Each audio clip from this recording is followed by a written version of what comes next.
Hey, what's up, fellow YouTubies? Welcome back to the channel of Mike the Great Studios. I'm here to give my special review on Cobra Kai Season 5. 5. Now I know what you're thinking. You might be wondering, where was I all of last month? Well, for about 2 weeks, I was trying to finish put together my next stop motion video, but there was a week where I ended up getting sick, another week where I was just doing a bunch of school stuff. So I couldn't really put together any content for most of last month, but I decided that my next stop motion video will take at least a week or two next to film, and then I could go back to doing some of my special movie or TV series reviews. So here I am with my own input on the Netflix series Cobra Kai. Now, if you like this video, you can look at some of the other videos that I have posted on my channel. I think I've done about 20 up to this point, and make sure to like and subscribe if you like this one. With that said, I'm gonna get started talking about some of the basics. Cobra Kai might actually be my favorite Netflix original series. It's between that one and Stranger Things. Those are my top two favorite Netflix series, and mostly because this show was like just very good at causing conflicts between people and establishing these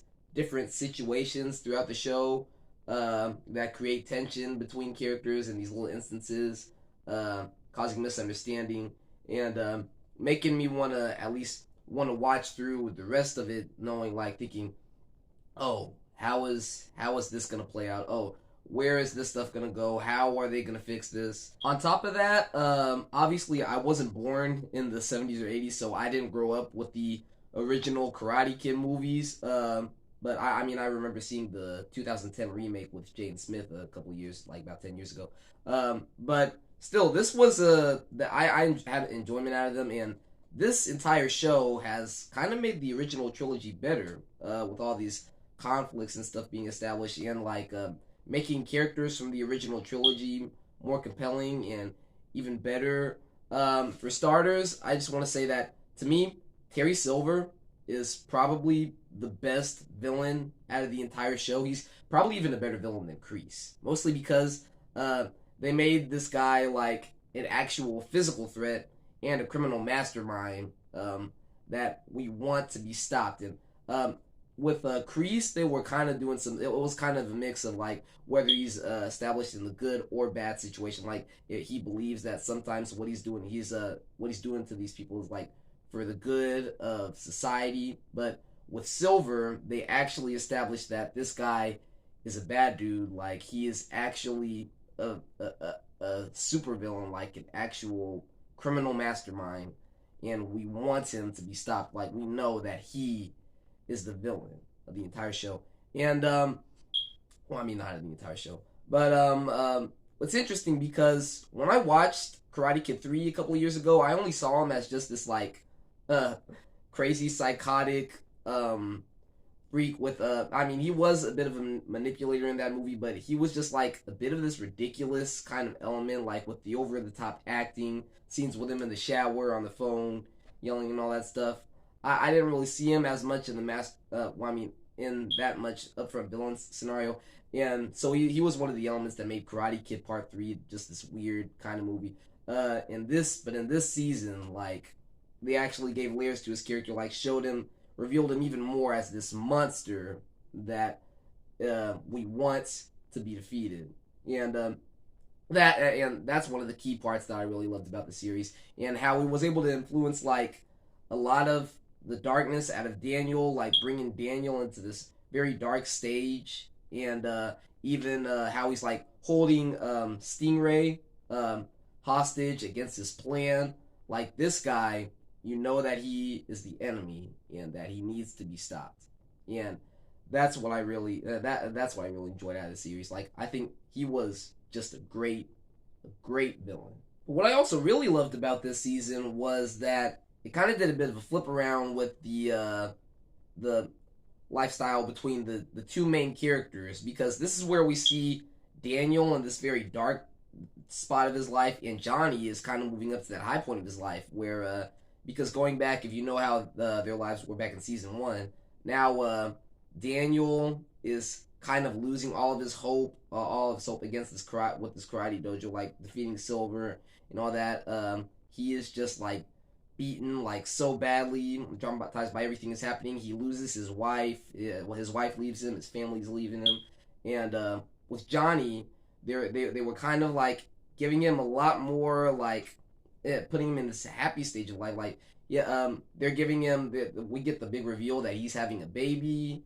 Him and Carmen are having a baby, and so now he's doing things like getting jobs that he doesn't really want, and we're seeing him like working as an Uber driver, or even like how he's trying to fix that relationship between Miguel and Robbie that has been going on throughout the entire series, knowing that those are his two sons, and it's just putting Johnny at this like very happy stage of life, and that's just like probably the best Johnny stuff that we've gotten to see out of this entire show.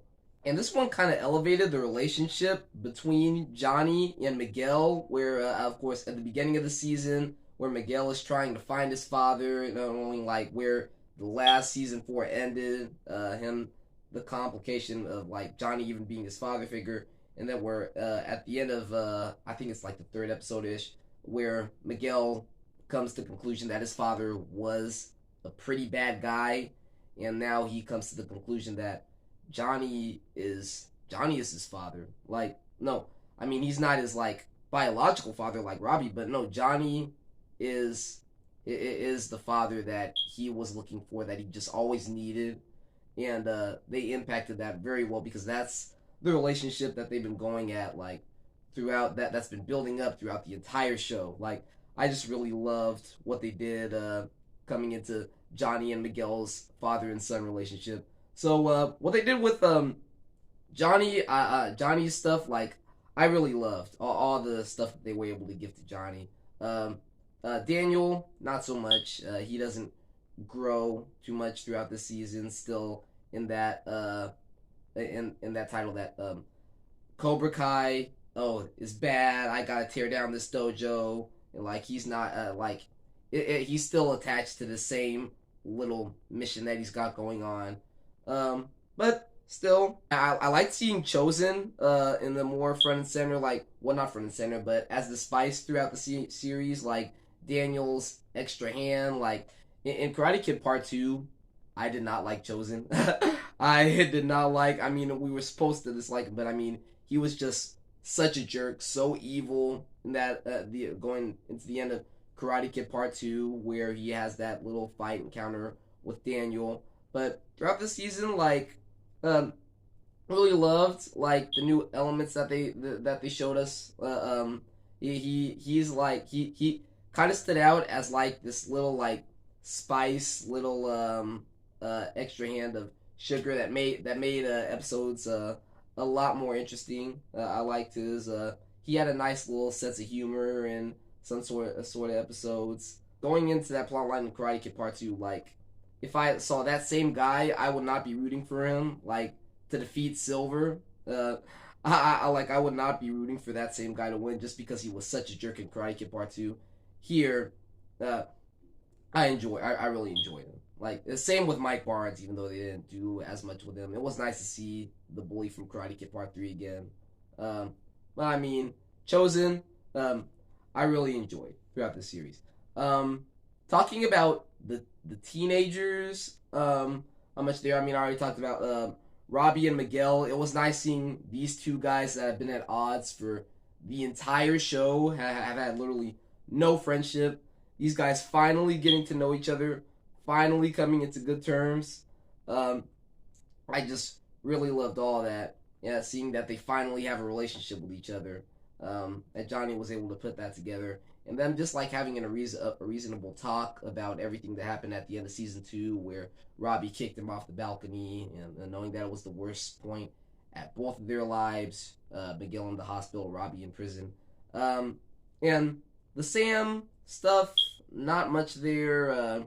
Her still being oblivious to everything that's happening, what might be in the right or in the wrong, and the way that she views Tori as just this lunatic person. Like it's like Sam just felt like in season 4 and in this season, she's been seeming like just too stubborn, like with everything that's happening, and like even how she tries ending that relationship with her and Miguel, but then just comes into jealousy immediately when she sees Miguel with another kid. Like she's a bit too stubborn, a bit like throughout some stuff that's going happening her between her and Tori, even the drama that she's been creating with her, Miguel, and Robbie. Like Sam has always just kind of been a character that's just drove me crazy, like giving me a headache sometimes. Um, I love what they were doing with Tori, like giving. I mean, because throughout seasons 2 and 3, she was just viewed as just this mean, uh, lunatic.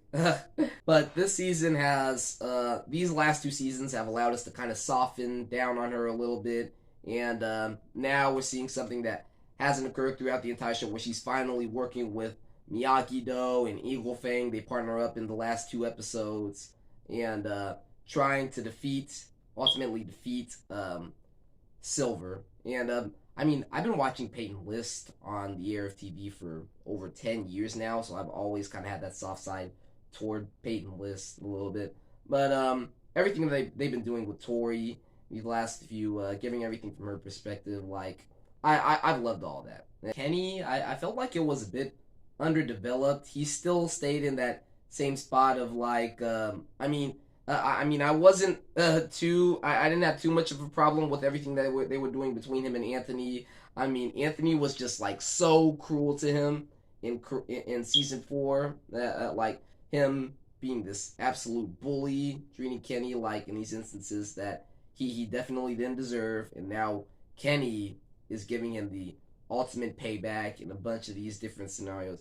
But I mean, they only really kept him in that same spot where he has this anger toward Anthony. But I don't know. I just kind of wish I could have seen more of him in that same stage that Hawk was in in the first 3 seasons. Like him, I mean, like establishing him as this new version of Hawk, because they showed us a lot in season 4 of how he was picked on and bullied. But it was still like at least okay. Like you know, I understood like the direction that they were going with his journey, but there wasn't much there. But that's all I have to say about the season. Thank you so much for watching. Remember to like and subscribe if you really loved this video. I got a couple of I already did a review on Stranger Things season 4. Yeah, I think it was season 4. You can check that out if you go to the link with my YouTube channel, and I will see you next time.